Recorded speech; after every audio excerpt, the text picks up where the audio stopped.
বন্ধুরা, আজকে আমি সজনে ফুলের বড়া করব।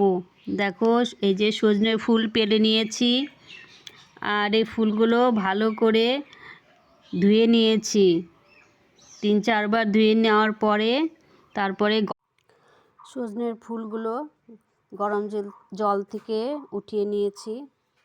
এখন আমি এই যে পেঁয়াজ, ধনের কুচি আর লঙ্কার কুচি দিয়ে দেব।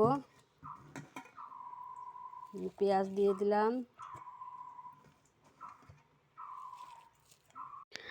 আর নিয়েছি চালের গুঁড়ো।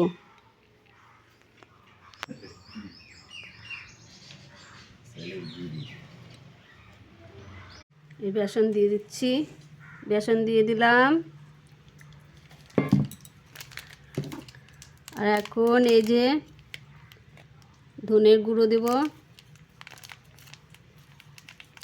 এতটা দেব, 1 চামচ ধনের গুঁড়ো দিলাম। এই দেখো, ভালো করে মাখিয়ে নিয়েছি, সুন্দর হয়েছে মাখানো। দেখো, এখন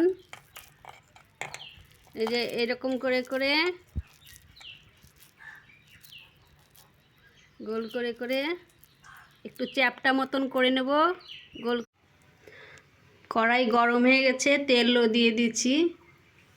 তেল গরম হয়ে গেছে, এই দেখো এই চ্যাপটা চ্যাপটা করে নিয়েছি। এখন তেলে দিয়ে দেবো।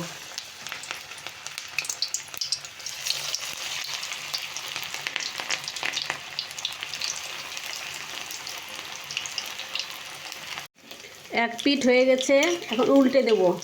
এই দেখো, বড়া রেডি আমার।